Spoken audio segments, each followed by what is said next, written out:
Once Upon a Headline presents as seen in the Daily Journal, New Bern, North Carolina, dated Saturday, August 22, 1891, Indian Runners. The Indian Runners are familiar figures in Mexico. They are employed by the government to carry the mails among the Sierra Nevada mountains and make better time than any animal that could be employed. A runner will carry from 20 to 30 pounds of mail and never be delayed by washouts or swollen streams. He is always on an easy run.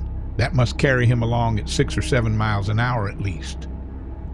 He is nearly always dressed in white cotton cloth, which makes him a conspicuous figure against the somber green and black tints of the high mountain leaves, and which later in the evening causes him to look like a ghost or specter flitting among the pines and firs and moss-covered boulders strewn along the trail.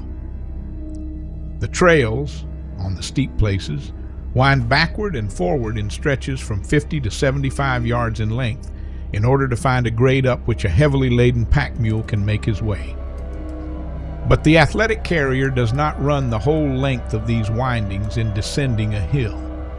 He cuts off the corners at each by placing his hand on the edge of the trail and vaulting to the lower level whenever the two levels are not more than 6 or 7 feet apart. All this time, he never gives up the little dog trot that is forward so rapidly.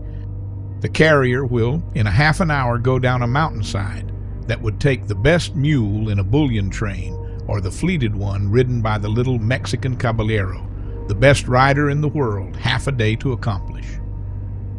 In ascending, too, the carrier has methods of taking shorter cuts up the steeper inclines so as to gain time and distance at every turn.